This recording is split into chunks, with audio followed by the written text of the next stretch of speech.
Boa noite. O Afeganistão sofreu hoje a série mais pesada de bombardeios desde o início da Operação Liberdade Duradoura. Além da capital, Cabul, os americanos atacaram novamente a cidade onde fica o quartel-general da milícia talibã.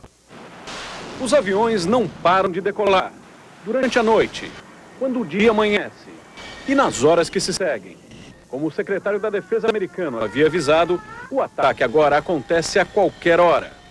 No quarto dia de operações, a capital do Afeganistão, Cabul, foi alvo novamente.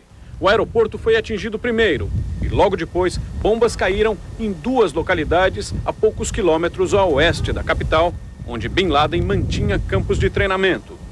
Mas o fogo pesado foi dirigido contra Kandahar e contra um campo de treinamento do Talibã em Shamshahad, a poucos quilômetros da fronteira com o Paquistão.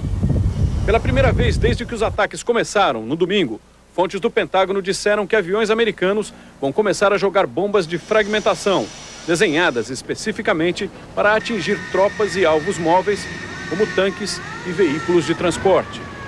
Segundo o analista militar Peter Singer, se o Afeganistão é uma casa, a ação militar tirou o teto. Agora, de cima, a mira da arma percorre cômodo por cômodo. Alguns alvos são grandes e fáceis de identificar, como Kandahar. Outros são muito menores e se movem o tempo todo, como Osama Bin Laden.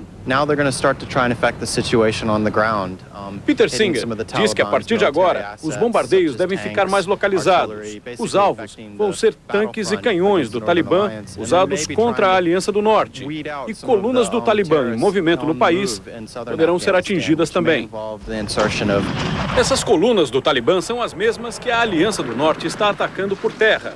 Novas imagens mostram os combates na região norte do Afeganistão. É uma luta de trincheiras entre a Aliança do Norte e a milícia talibã. As forças da Aliança do Norte usam no combate peças de artilharia que existem no país desde a invasão soviética dos anos 80. Depois das novas ofensivas, está cada vez mais perto o começo da segunda fase da guerra no Afeganistão. O repórter Luiz Carlos Azenha mostra alguns detalhes dos ataques de hoje. Os bombardeios atingiram Cabul e Kandahar, sede da milícia talibã.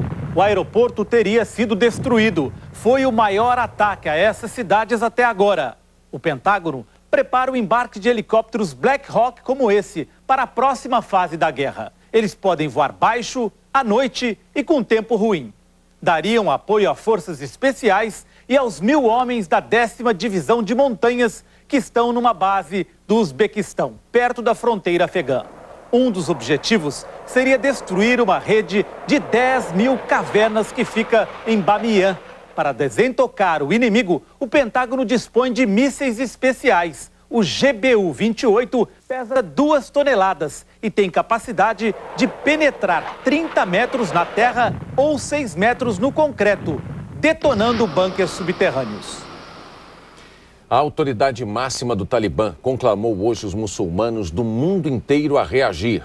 E Osama Bin Laden recebeu carta branca do governo afegão para guerrear contra a América.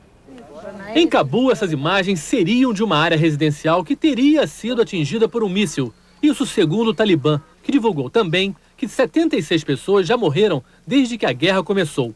Mas a capital do Afeganistão parece continuar levando uma vida normal. Talvez até porque nos últimos 22 anos, a experiência de viver em guerra seja tão parte do cotidiano do povo afegão. O ódio aos ataques parece mais claro do outro lado da fronteira, no Paquistão.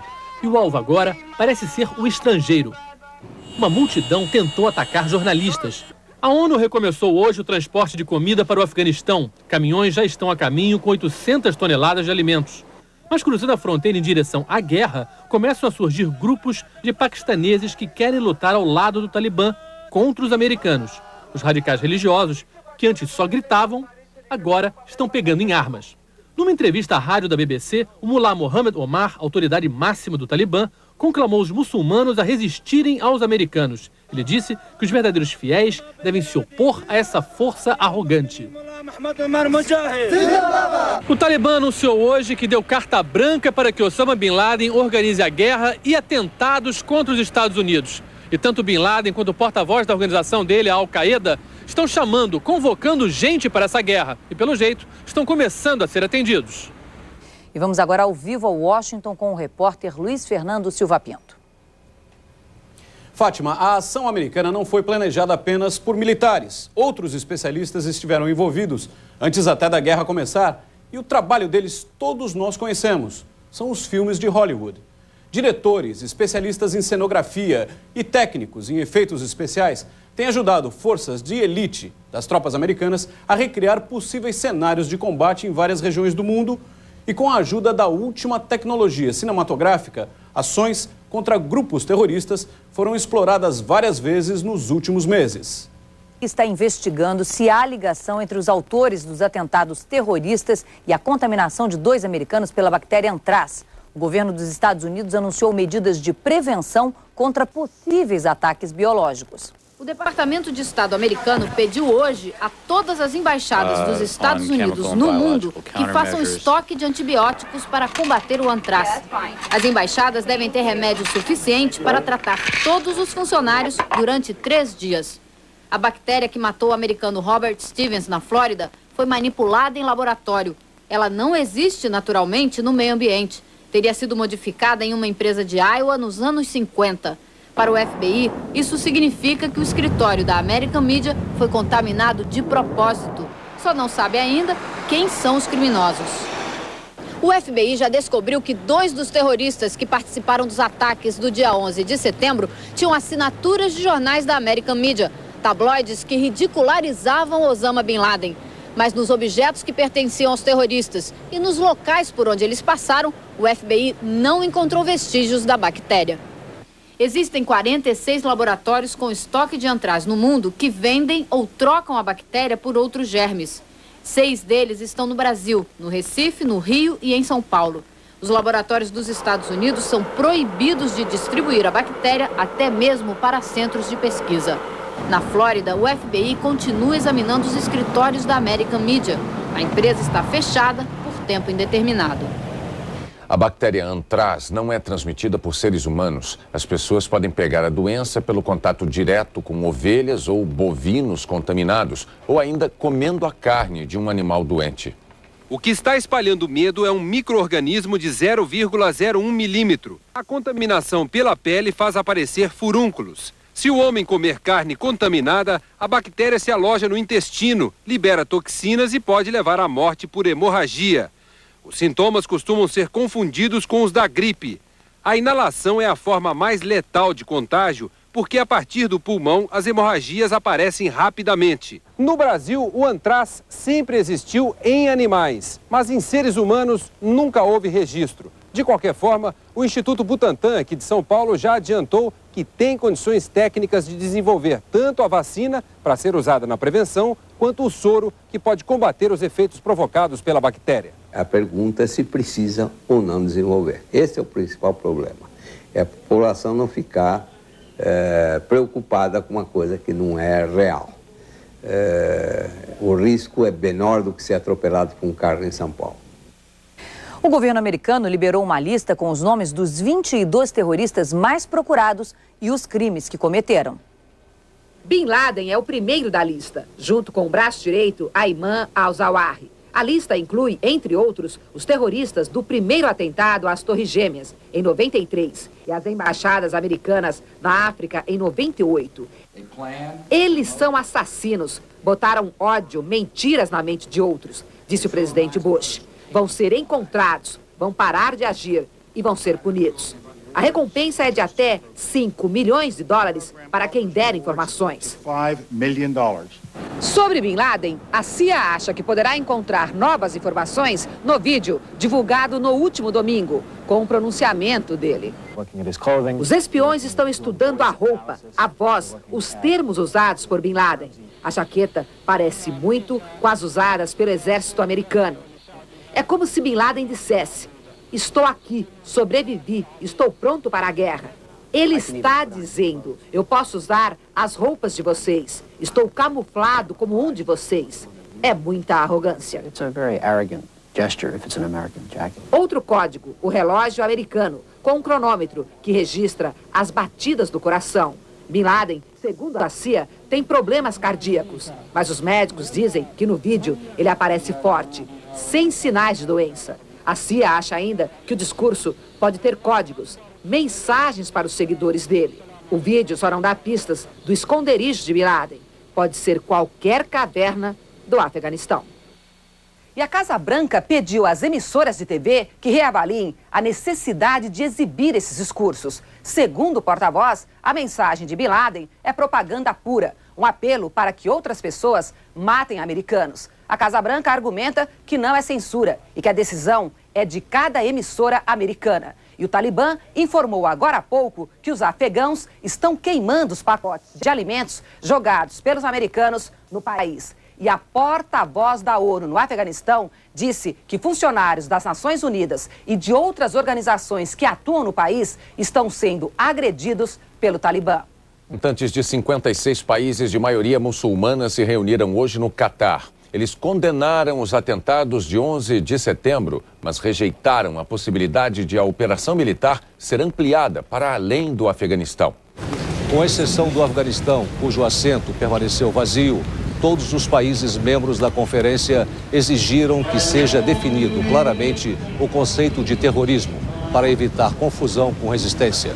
Numa referência à situação no Oriente Médio, onde palestinos e libaneses são acusados pelos americanos de praticarem atos terroristas contra Israel ao realizarem operações militares nos territórios ocupados.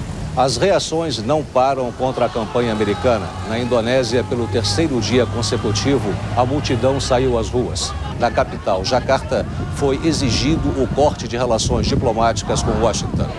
Em frente à embaixada americana, cerca de 300 estudantes gritaram palavras de ordem contra o Ocidente. No Iraque, foi registrada hoje uma nova manifestação. O governo de Bagdá, que anunciou ter derrubado o terceiro avião espião americano em um mês, foi advertido por Washington para parar com as ameaças contra seus vizinhos. Israel, por sua vez, anunciou que os americanos se comprometeram em informar Tel Aviv caso o Iraque venha a ser incluído na campanha contra o terrorismo. Tropas britânicas na região de conflito receberam hoje o apoio do primeiro-ministro Tony Blair, o maior aliado do presidente americano George Bush. Tony Blair, o diplomata, desembarcou em Omã para repetir: a guerra é contra o terrorismo e não contra os muçulmanos. Blair, o comandante, pousou no acampamento para dividir o rancho com seus soldados e dizer que eles estão na linha de frente do combate ao terror. 23 mil militares britânicos fazem manobras programadas antes da guerra. A concentração de tropas e armamentos em Omã, às margens do Mar da Arábia, preocupa os países islâmicos que não querem ver o conflito ultrapassar as fronteiras do Afeganistão. Nesta viagem, Blair tenta tranquilizar os aliados. Jogar o Ocidente contra o Islã só interessa a Bin Laden, diz o primeiro-ministro. Enquanto isso, em Londres, a Scotland Yard investiga a ameaça de morte contra Blair, feita ontem por fundamentalistas baseados na Inglaterra. O Sheikh Omar Bakri Mohammed e seu porta-voz disseram a jornalistas que Tony Blair é um alvo legítimo para qualquer muçulmano que queira assassiná-lo. Hoje, assustados com a repercussão, os fanáticos desmentiram a ameaça. Mas o site na internet ainda mantém a condenação semelhante feita contra o presidente do Paquistão. A próxima parada de Tony Blair no Oriente Médio é o Egito, país onde o porta-voz da luta antiterror, ironicamente, é acusado de proteger terroristas. Há mais de 10 anos, o Cairo pede, sem sucesso, a Londres a extradição de radicais fundamentalistas refugiados aqui na Grã-Bretanha, entre eles terroristas condenados por tentar assassinar autoridades do governo do Egito.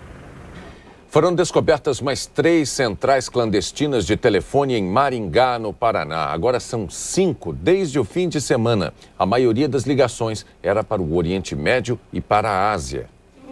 Uma denúncia anônima levou a polícia para esta casa, num bairro de Maringá, onde havia uma central com 11 linhas telefônicas. O dono da casa teve de ir para a delegacia se explicar. No lixo foram encontradas contas rasgadas, com ligações para Arábia Saudita, Paquistão e Egito. Outras 2 centrais foram localizadas hoje. Uma delas, com 6 linhas telefônicas, foi abandonada há poucos dias. A outra ficava num apart-hotel. A polícia descobriu que 2 homens alugaram este apartamento por 4 meses e instalaram uma central clandestina. Os 2 homens fugiram. Um deles é o desempregado Valdir Vitalino. O que nós podemos supor é que as pessoas que estão envolvidas com essas centrais clandestinas aqui no Brasil, elas são laranjas, são pessoas contratadas apenas para operarem as centrais. A polícia também procura Ederaldo dos Santos, encarregado de uma das 2 centrais telefônicas localizadas no fim de semana. Na casa de Ederaldo, foram encontrados o passaporte dele e pedido de visto para os Estados Unidos, além de cadernos com nomes e códigos numéricos anotados. E voltamos a Londres com o repórter Marcos Lozecan. Terrorismo disfarçado de caridade. O parlamento da França investiga denúncias de que Osama Bin Laden teria ligações com mais de 500 bancos, empresas e organizações beneficentes. Grupos que serviriam de fachada para financiar o terror. Bin Laden estaria por trás desse tipo de negócio na África e na Europa, principalmente aqui em Londres. O FBI e a Scotland Yard também vão investigar. Se chocou contra a torre norte do World Trade Center. Na estação embaixo, os passageiros circulavam calmamente. Um trem se aproximava. Rich Moran, que coordena o tráfego ferroviário entre Nova York e Nova Jersey, ouviu a notícia da explosão 2 minutos depois. Havia umas 1.000 pessoas naquele trem, ele conta. Mais umas 4.000 nos outros. Rich imediatamente desviou os trens que estavam indo para o World Trade Center. Mas um tinha acabado de chegar à estação. Os passageiros estavam saltando. Eles não faziam ideia do que estava acontecendo. Faltavam 11 minutos para o segundo avião bater na outra torre. Rich tomou uma decisão que tanto poderia salvar vidas, como poderia provocar pânico e resultados imprevisíveis. Ele deu uma ordem ao condutor: chame os passageiros de volta. Não deixe que subam ao World Trade Center. Mesmo sem saber que lá em cima já havia pânico, os passageiros voltaram para o trem que deixou a estação. Todos se salvaram, sem exceção. Mas Rich não se sente um herói. Os verdadeiros heróis, ele diz, estão mortos. São os 13 policiais que faziam a segurança da estação soterrada. E agora as últimas informações de Nova York com a repórter Zileide Silva. O Comando Militar da Flórida confirmou hoje que perdeu mais um avião espião não tripulado no Iraque. Ainda não se sabe se ele foi abatido ou teve problemas técnicos. E um Boeing da Delta Airlines, com 139 passageiros, foi escoltado por 2 caças F-16. Uma confusão a bordo fez com que o voo que ia de Atlanta para Los Angeles fosse desviado para outro aeroporto. E agora vamos a Londres com o repórter Marcos Lozecan. Um susto a bordo do jumbo da companhia alemã Lufthansa, que voava de Bangkok, na Tailândia, para Frankfurt, na Alemanha. O avião, com 308 passageiros, foi interceptado por 2 caças das Forças Aliadas quando cruzava o espaço aéreo da região do conflito. O jumbo teve que subir a mais de 10.000 metros de altura para não ficar no caminho dos mísseis e caças americanos. Agora vamos a Washington com Luiz Fernando Silva Pinto. Lozecan, vários líderes do Talibã morreram na primeira noite de ataques contra o Afeganistão. Segundo fontes do governo americano, as bombas e mísseis que atingiram Kandahar no início do ataque teriam causado as mortes. O mulá Mohammed Omar teria perdido 2 homens da família dele nessa primeira onda de ataques. Fátima. Nós voltamos a qualquer momento com novas informações sobre a ofensiva contra o Afeganistão. A cobertura completa no Jornal da Globo. Uma boa noite para você. Boa noite e até amanhã. Confirmou